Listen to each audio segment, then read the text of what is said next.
I am so glad you are here.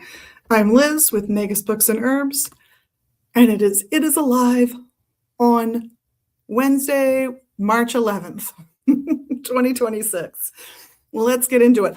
I usually start with what am I drinking, what am I wearing? I did not have time to make any tea today, so I have nothing to drink, sadly, but I am wearing some very nice jewelry from a few different suppliers. You can see my little lotus pinky, my little turquoise, my gorgeous turquoise ring. I've got a little 3-metal ring and a lovely cut amethyst.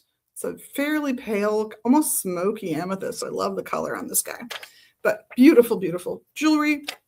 Oh, my little microphone is dipped down. That might help if it's sitting where it should be. On to what on earth is going on here? Well, this Saturday, the 14th of March, Journey into Magical Practice begins at 2. Now, the wonderful people who plan it will be here at noon setting up. So if you want to check that out, by all means, come on in sometime before 2. You can meet them, attend the event. And it's worth seeing just for the elaborate stage setting they do for an event. It's the most visual set of rituals that I have ever seen in my life. It's just absolutely breathtaking. Total recommend. But they have the classroom the whole day for setup, the event, and teardown. They are delightful folks. You'll love meeting them if you haven't met them already. That's Journey into Magical Practice. And the following day on Sunday at noon, that's the 15th, we'll have Reiki 1 available. So if you want to start your Reiki journey, this is definitely the class for you. How long the class takes depends on how many people sign up, because we do the attunements the old-fashioned way, meaning one-on-one. So we will go through some basic information for a couple of hours, talk through anything anyone wants to talk through, and then we have an opportunity to meditate while each individual person in turn gets their first degree attunement.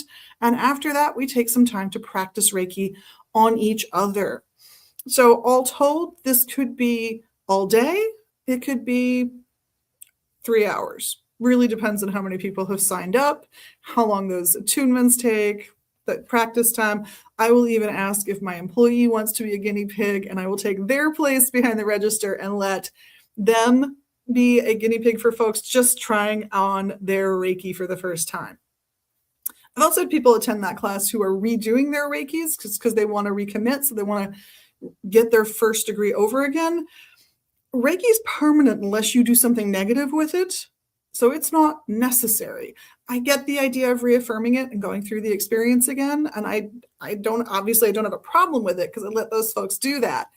But just keep in mind, if you got Reiki 10 years ago and you just haven't done anything with it in the interim, you dropped the practice a few years later and you're just rusty, you can go through Reiki 1 again if you'd like, but you could also pick up a book, look at your old notes if you still have them, and come to a Reiki Share, which is a free event here once a month, which I'll be talking about in a moment, and get your feet back under you with Reiki Share and adopting that daily Reiki practice that we all recommend. I think every instructor recommends that. Later that same day, on Sunday the 15th, the Chronic Illness Support Group run by Jessica Settergren will be here.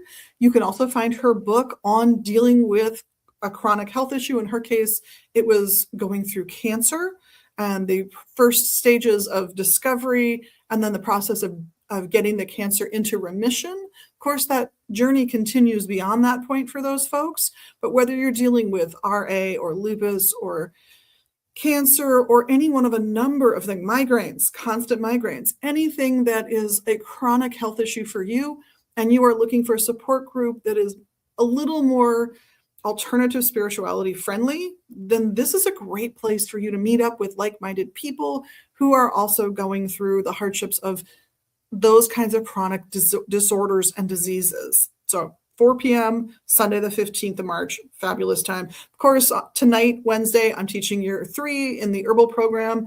Last night on Tuesday, I taught year 1 in the herbal program. I'm taking a year off of year 2.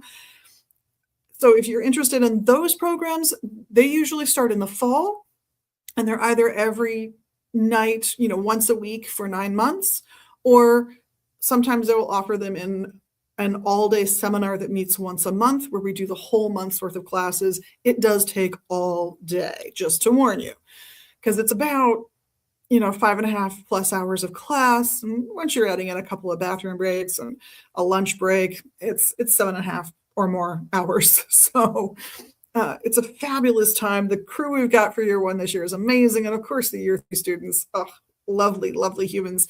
Loved working with them all through this. So excited because someone who had hip surgery is actually going to be live in the classroom tonight instead of online. Fabulous. Now on the 21st and 22nd and also the 20th, that whole weekend is Paganicon. I will be there, which does tabling, which does mean that a feral 16-year-old will be roaming around waiting for me to text him, come give me a break. So be warned, he's out there. He's a lot of fun and loves a good intellectual discussion. So if your head is filled with ideas and he finds you, you're going to have a good time.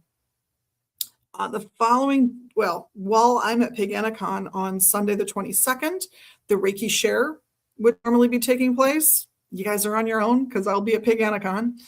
And at 4 p.m. on Sunday the 22nd, Eshu's class on palmistry will be happening again. His palmistry classes are fantastic. They get great reviews, and he always covers another aspect of palmistry in each class. And you do not need to be someone who attends every single class. So if you've never taken the class before, don't think you're breaking into a series that you won't understand.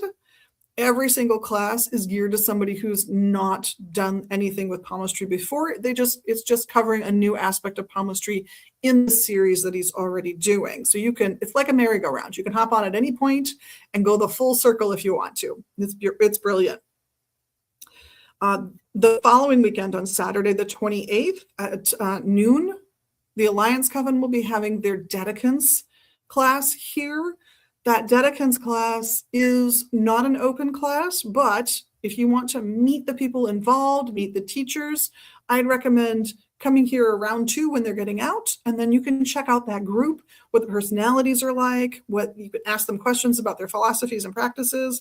Great group of people, really thoughtful instructors, and they have been doing the kind of teaching they're doing for themselves with Alliance Covenant and previously with another group, and they were getting amazing good reviews even when they first started teaching the material they're teaching now. So highly recommend.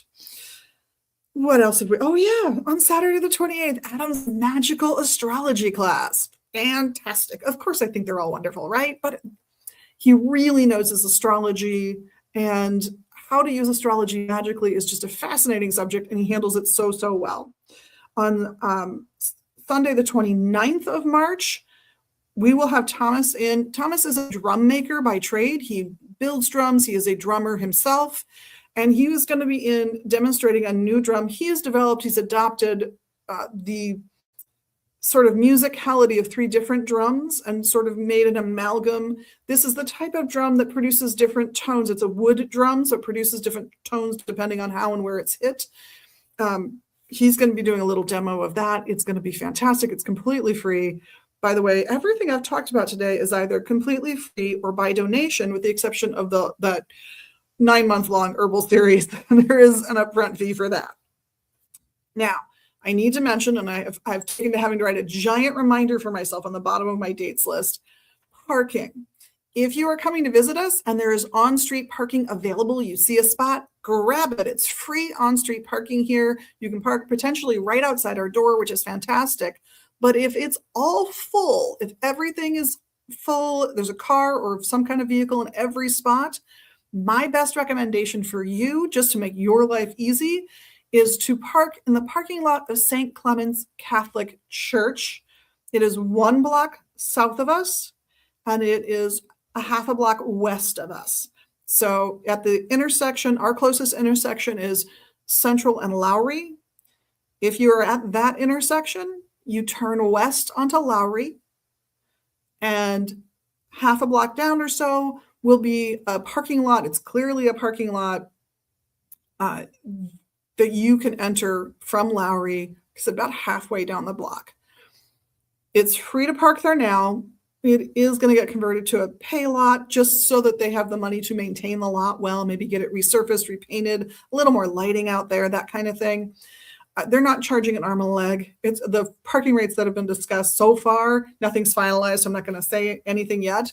But so far, the parking rates that have been discussed really are just help us out maintaining the lot kind of fees. They're not gouging anybody by any stretch of the imagination. But the church itself is on the opposite side of the block to where you'll enter the parking lot. So parishioners, church volunteers, folks like that, they're naturally going to park very far away from where you want to park. You will not be in their way at all. I'm parked there right now. I park there at least 5 days a week, 6 days last week. And I always take the same spot if I can get it. So my car is always in the same spot.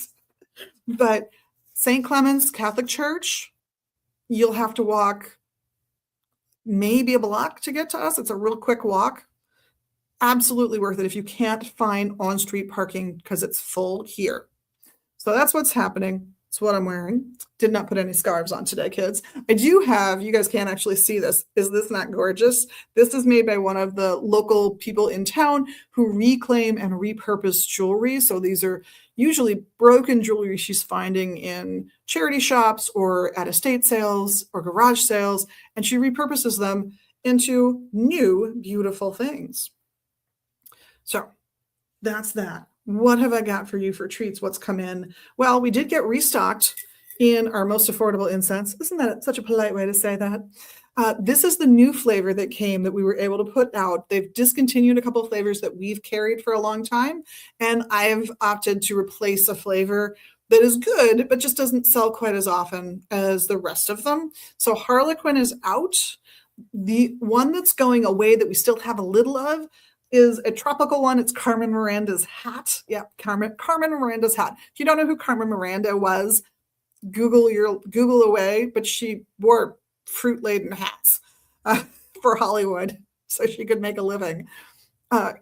It's a fabulous little set, but they've discontinued it, so we've opted to replace it with something. Something else will be going in there soon. And if you loved the baking brownies, come grab it because we've let that one go. And when that jar is empty, there's another flavor that's standing in line to replace it.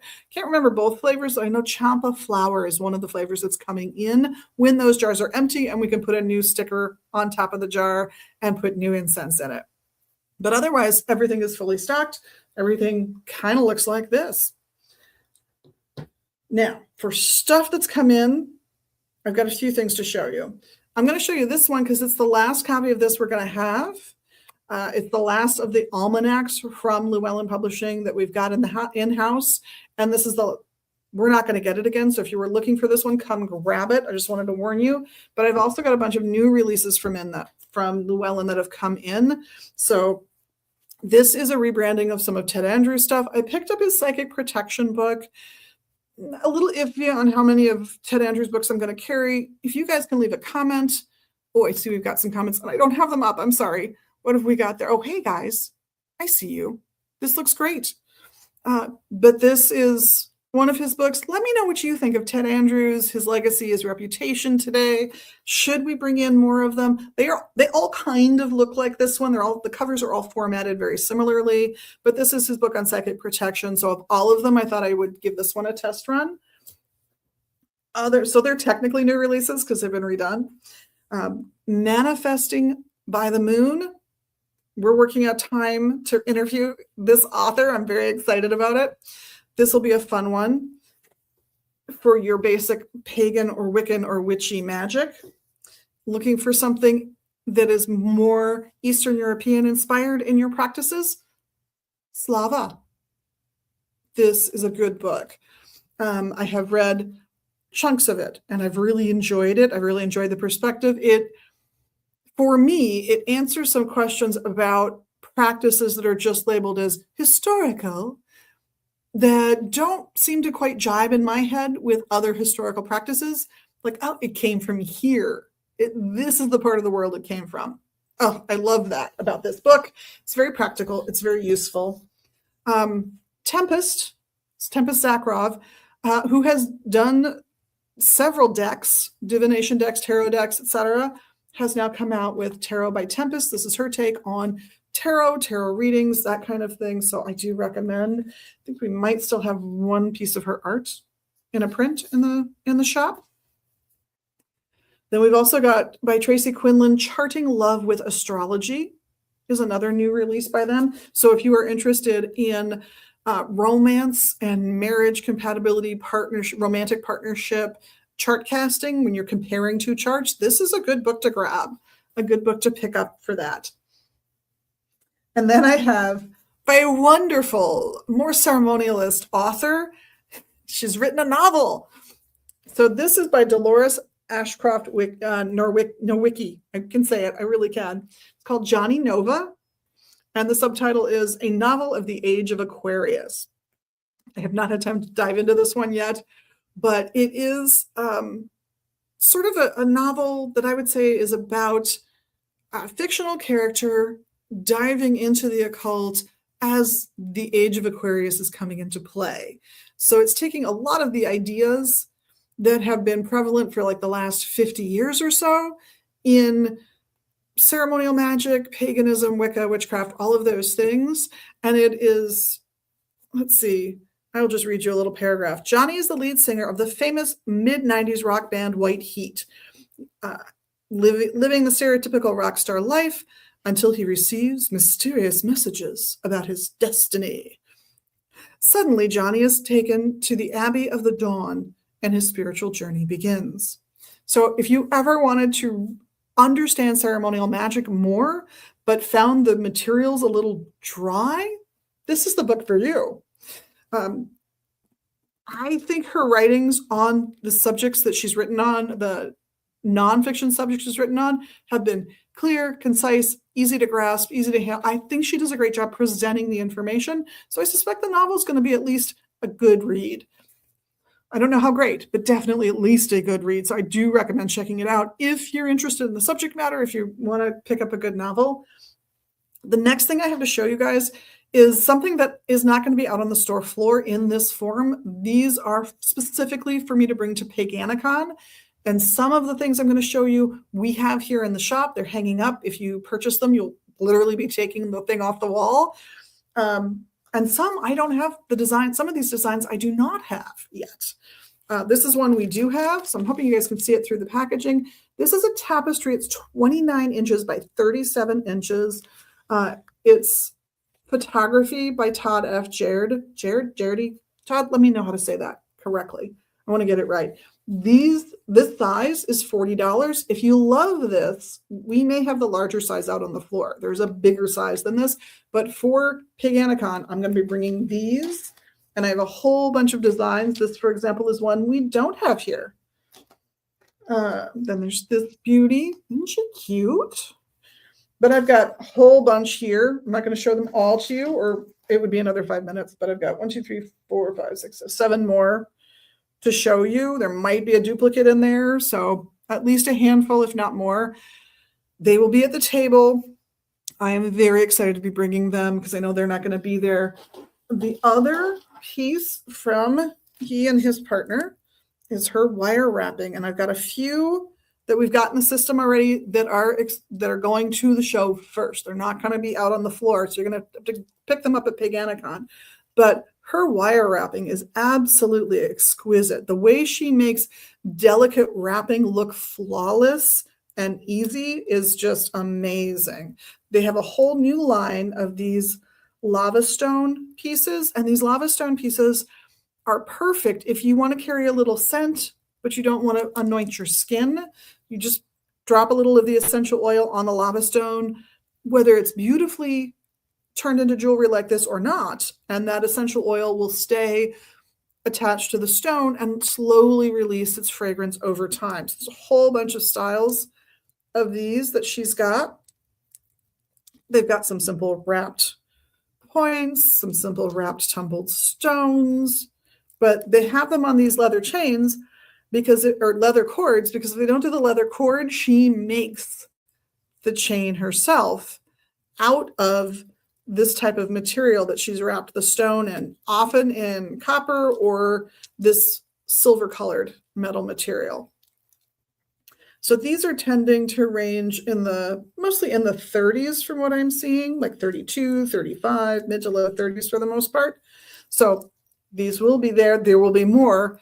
We did not have time to finish processing everything in because there are so many unique items. They all need their own entries. So we're only about halfway through processing the jewelry that I will be bringing specifically that comes from Entwined by Design is the name they've chosen. I'm so excited by that name. I love that name, both for the tapestries and for the jewelry. Entwined by Design. Just beautiful names. So that's what I've got that's come in. I've been showing you some of our used books that have been up online, and I'm going to show you a few today. Look at this. The Golden Dawn hardcover. And I happen to have volumes 1 and 2 and volumes 3 and 4 as a set. The complete set. Look at the condition. They're just fantastic. So if you want to get into Golden Dawn and you want, or if you're just collecting antique stuff, they're probably going to go for, it's going to depend on the market. I don't have a price on here yet, but we are talking about something in the hundreds for that one. Then there's The Magical Dilemma of Victor Newberg. Should be fun. And the other one I brought up, and they're going to be upstairs for at least a few weeks, up in the used bookcase, is A Study in Consciousness by Annie Besant. Now, Annie Besant was one of the people who was a founder and a forward motion person on theosophy. What is theosophy? In a nutshell, and this is a pretty short nutshell, theosophy is people who thought Jesus was cool and still wanted to do yoga in the Victorian, Edwardian eras. So this is an original. It's got a little bit of damage on the bottom, but otherwise it's in really excellent shape for a cloth-bound hardcover book. When did this beauty come out? This is a reprint done in 1915. You can kind of tell from the cover it's from that era. Fabulous stuff. There's a whole bunch more in the rare used bookcase up here. So come check them out if you want to see what we've got. Once or twice a year, we open up the vaults in the basement and you can see everything we've got up online and everything we haven't gotten to getting up online yet. So we've got stuff on ABE. So if you look for Megas Books on ABE, you can find us there. And we've got a few titles still up on Amazon. So you can still find a few things up on Amazon. Again, Megas Books is what you want to look for there. The Amazon bought ABE at one point, so they have been sort of changing their policies in a way that encourages us to embrace ABE. If you think we should go to yet another used book selling site, well, eventually we'll stop selling on Amazon, at least for used books. So make your suggestions by all means. I'm all ears. But that's the stuff. So one of the things I wanted to talk about today is a question I get asked a lot, which is how do I get started in fill in the blank? I'm going to be kind of mean and say the way you get started is by starting. Do something, do anything. By all means, pick up a book, get some advice, maybe even find a book with a ritual you want to try, be it the LBRP or house cleansing or what have you, but do the thing. And maybe the first time you follow it exactly. Now, if it's the LBRP, yeah, you're going to want to memorize it. You're going to want the lesser banishing ritual. You're going to want to do it verbatim because that's how ceremonial magic works. It's set up for you to, at least particularly for the first few years, follow all the rules, understand the rules by practicing, and then you can make changes. I would say in the pagan, Wiccan, and witchcraft sphere, it is different. I might follow the ritual the first time I do it exactly as written, especially if I'm a beginner, just to try it out. But I'm going to feel perfectly free in my own copy of that book to make a lot of notes, or in a journal, if I'm a journal-y kind of person, make a lot of notes about what worked, what didn't work, what I liked, what I didn't like, and start making changes from there. Now, if you have a ritual you want, but you're looking at the ritual and you're going, well, I don't have all the stuff. You do not need to go buy all the stuff. It's more important that you do it than that you do it perfectly. So do the thing. You don't have the right herb and you're not sure what to replace it with, by all means, check. Buy an herbal correspondence book, check online for herbal magical correspondences or a stone correspondence or what have you. But even if all you can do is get a picture of the crystal or the herb on your phone, use it. It's more important to do than to be perfect.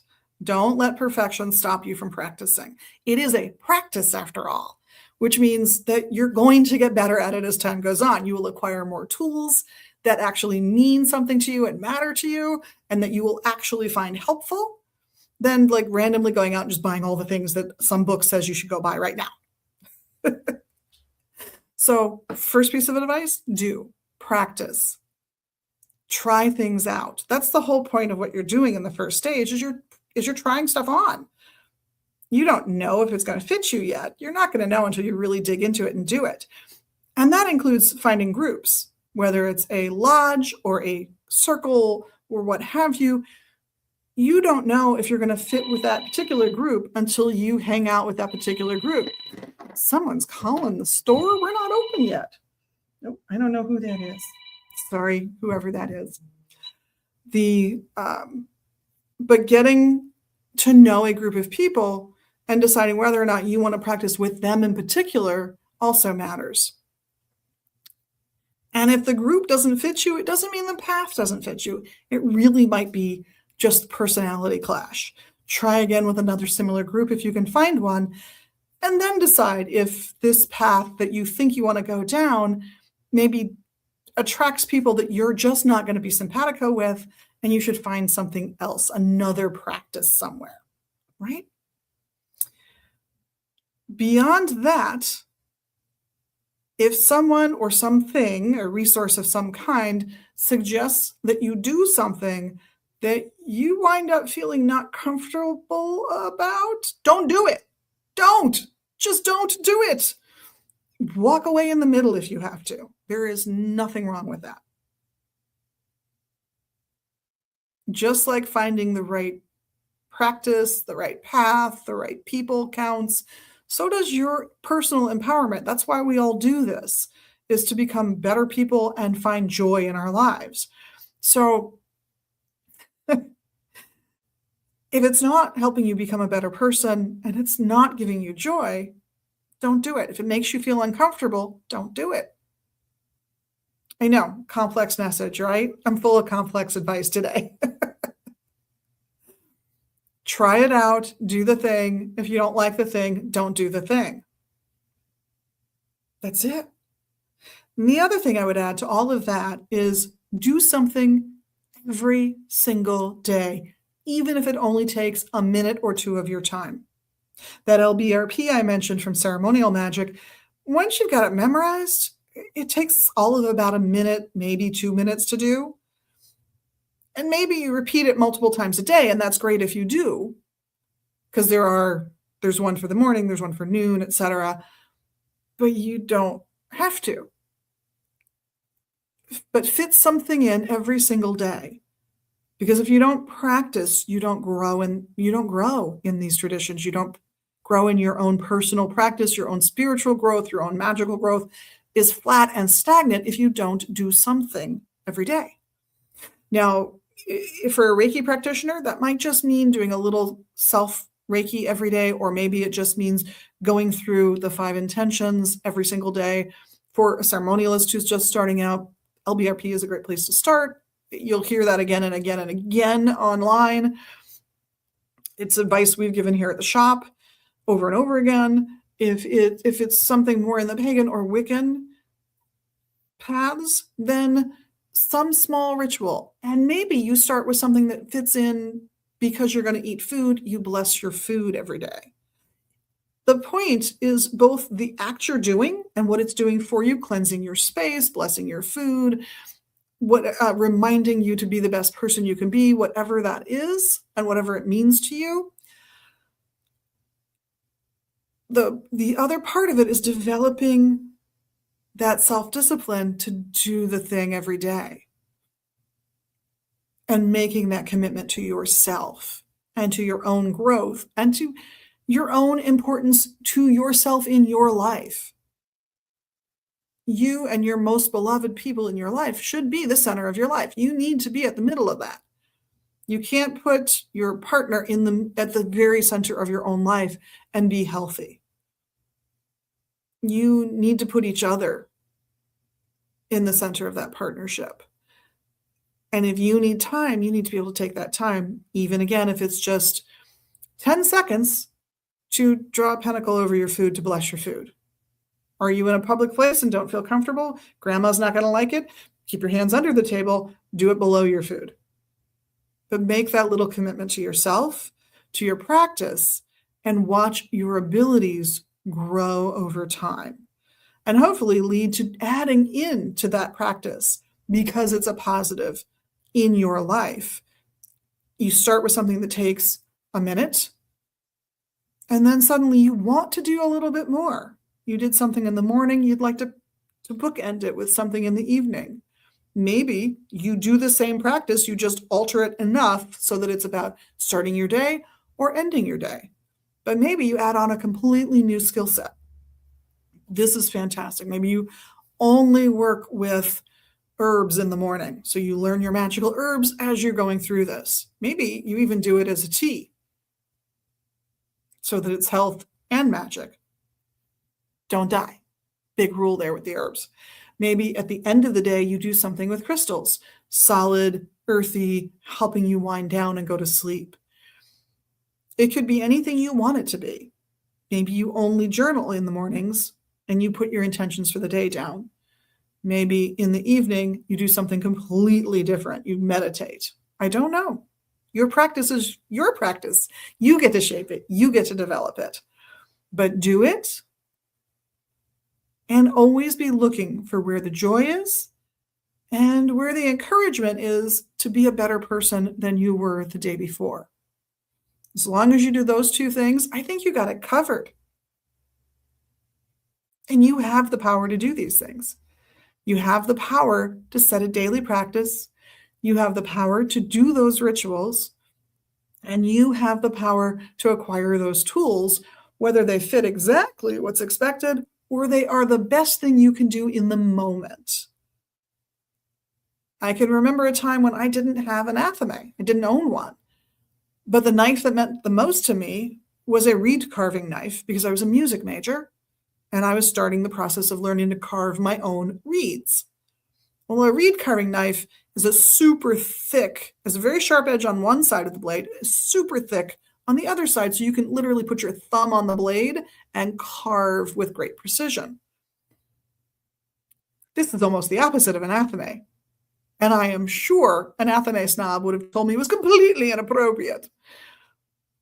But it's what I had that had meaning and was good to use. I didn't use it for very long, a few months, before I found an athame that I fell in love with and purchased and used and was very happy with. But I did not let not having a two-edged knife keep me from the practice. And I advise you to do the same. If you have questions about this kind of thing, by all means, drop comments. I do look at them. I'm happy to respond to them. If you want a faster response, give us a call here at the shop or stop by if you can. Email us through the website. We love questions here. But get started. And if you have gotten started, congratulations. Keep going, keep growing. Be excited about the next mountain of information, the next little mountain in your practice that you get to go scale and grow with and learn from. And just keep being excited about what you're doing. That's what counts. Well, I'm going to end here just a little early, but that's okay. You only have me to listen to today. So have a wonderful week. And on behalf of myself here, along with everybody else at the shop, our readers, all the folks who work behind the counter, know that we think you are an amazing magical being And we love all the magical things you do in your own life, and of course, the little magical ones you can do here in social media land. I know you know what they are. Have a fantastic week, and blessed be.